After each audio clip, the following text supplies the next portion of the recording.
नमस्कार. पुणे विद्यापीठामध्ये एका कार्यक्रमात आचार्य गोविंददेव गिरी बोलत होते. मुळात हा कार्यक्रम साहित्य विषयाशी संबंधित होता. आचार्य गोविंददेव गिरी म्हणजे पूर्वाश्रमीचे किशोरजी व्यास हे साहित्यिक म्हणून का बोलवले हा माझ्यासमोरचा मोठा प्रश्न आहे. ते साहित्यिक नव्हेत, तर ते निर्माण झालेल्या साहित्याचा रसास्वाद लोकांना देणारे आहेत. म्हणजे ज्ञानेश्वरीचे अभ्यासक आहेत, ते संत साहित्याचे अभ्यासक आहेत, भागवत कथेचे अभ्यासक आहेत. नुसते अभ्यासक नाही, तर रसाळ वाणीने ती कथा लोकांच्या समोर मांडणारे आहेत. अशा रसाळ वाणीच्या, प्रासादिक वाणीच्या आचार्य गोविंददेव गिरी यांना पुणे विद्यापीठाने साहित्याच्या कार्यक्रमात बोलावलं. आता प्रत्येकाचा प्रत्येक गोष्टीकडे बघण्याचा दृष्टिकोन वेगळा असतो. त्यांचं भाषणही खूप सुरेख झालं, पण त्या भाषणातला एक छोटासा मुद्दा काढण्यात आला आणि त्यावरून त्यांच्या विरोधात रणकंदन माजवण्यात आलं. पहिल्यांदा ते काय म्हणाले होते हे ऐकू. आणि ग्रंथांच्या दृष्टीने बोलायचं झालं ना, तर आपल्या संत परंपरेमध्ये स्वतंत्र ग्रंथ असा फक्त दासबोधच आहे. स्वतंत्र ग्रंथ. ज्ञानेश्वरी हे गीतेवरचं भाष्य आहे. नाथांचं भागवत हे 11व्या स्कंदावरचं भाष्य आहे. संत नामदेवरायांचे अभंगांचा गाथा हे एकत्रीकरण संकलन आहे. संत तुकोबारायांचा गाथा हे एकत्रीकरण संकलन आहे. स्वतंत्र ग्रंथ नाही. स्वतंत्र ग्रंथ कसा लिहावा, साहित्यिकांची चर्चा आहे ना. आदर्श रामदास स्वामी आहेत. ग्रंथ नामे दासबोध, गुरु शिष्यांचा संवाद, येत बोलला असे विशद भक्ती मार्ग. ऐकलं?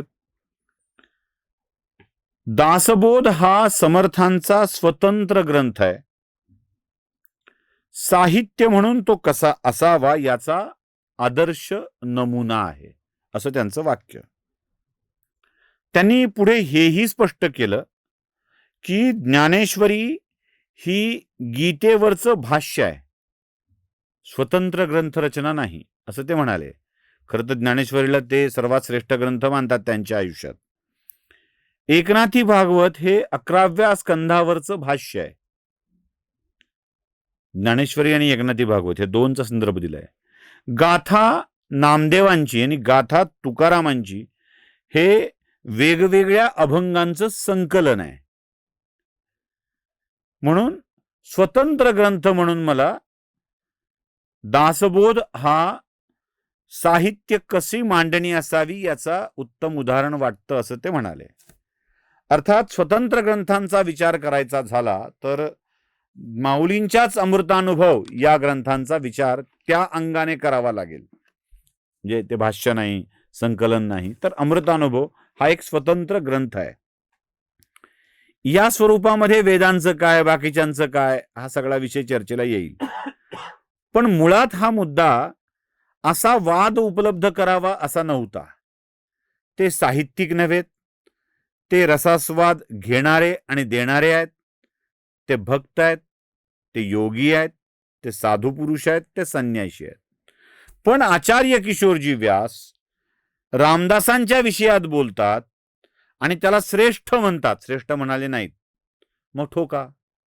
बरं, याचा खुलासा त्यांनी स्वतः किशोरजी व्यास यांनी केलेला आहे, म्हणजे आचार्य गोविंददेव गिरी यांनी केलेला आहे. तो ऐका. सावित्रीबाई फुले पुणे विद्यापीठ यांच्या चर्चासत्रामध्ये ज्या अनेक बातम्या मला वाचायला ऐकायला मिळाल्या, त्यामध्ये हे लक्षात आलं की माझ्या त्या बीज भाषणातलं एक वाक्य उचलून त्याच्यावरती बराच उहापोह महाराष्ट्रामध्ये चाललेला आहे. समर्थांचा दासबोध हाच एक स्वतंत्र ग्रंथ आहे असं सांगत असताना मी असं कधीच म्हटलं नाही की दासबोध हा सर्वात श्रेष्ठ ग्रंथ आहे.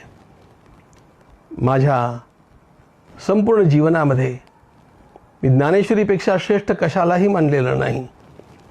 श्री ज्ञानेश्वर महाराज आणि छत्रपती शिवाजी महाराज हे दोन महापुरुष, या दोन महान विभूती अशा जगात कुठेच झाल्या नाहीत असं मी सर्वत्र सांगत हिंडत असतो. आणि त्यामुळे ज्ञानेश्वरीपेक्षाही कुठला ग्रंथ श्रेष्ठ असेल किंवा जगद्गुरू संत तुकाराम महाराजांच्याही गाथेपेक्षा दुसरा कुठला ग्रंथ श्रेष्ठ असेल असं सांगण्याचं धाडस करण्याची तर बातच सोडा, पण असा विचारही माझ्या मनात येणार नाही. संत तुकाराम महाराज यांच्या जीवनाबद्दल आणि गाथेबद्दल मी सातत्यानं अनेक वेळेला बोलत आलो आहे, प्रस्तावनांच्यामध्ये लिहित आलो आहे की कुठल्याही प्रकारचा बाहेरचा आधार नसताना अशा प्रकारची अभंगवाणी श्रवणारा थोर महात्मा की ज्याच्या वाणीचा विचार गगनाला गवसणी घालतो, जयाची बदे पूर्ण वेदांत वाणी असं ज्याचं वर्णन केलं जातं आणि वेदांचा तो अर्थ आमासीच ठावा असं ज्यांनी आत्मविश्वासानं म्हटलं, या सर्वांचा मी अपलाप करेन अशा प्रकारची कल्पना करणं हे सुद्धा दुर्भाग्य आहे. पाहिलं, मुळात मंथुनी घे नवनीता याप्रमाणे मंथन करावं आणि नवनीत घ्यावं या प्रवृत्तीचे आचार्य आहेत. ते हळव्या मनाचे आहेत. लोक दुखावले असतील तर काय असं त्यांना वाटतं, दुःखी होतात, माफी मागतात. त्यांनी माफी मागणारं प्रकटन सुद्धा दिलेलं आहे. हा वाद कोणाला श्रेष्ठ कोणाला कनिष्ठ म्हणावा असा नव्हता.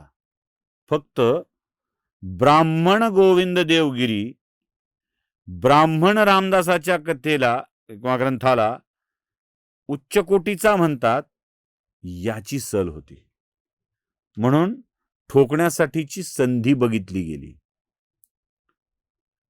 आणि आणखी एक, आचार्य गोविंद देवगिरी यांचं राम मंदिरातलं योगदान आणि पंतप्रधानांची जवळीक हेही त्यांच्या बदनामीच्या करण्यामागचं एक मुख्य कारण आहे. त्यामुळे या वादात न पडता, खरं तर साहित्यविद ते या वादात न पडता, आचार्य गोविंद देवगिरी सुद्धा साहित्यिक नाहीत हे मी अगदी स्पष्टपणे सांगतो. ते रसास्वाद घेणारे आहेत. त्यामुळे त्यांच्या मताकडे खूप गांभीर्यानं बघून त्यांनी काही तुलना केली होती असं म्हणून त्यांना अडकवण्यापेक्षा जे बोललेत त्यातली दुरुस्ती करून टाकावी, संपलं काम. नमस्कार. धर्म जागृतीचा विधायक बुरुज, हेलालायचं न्यूज.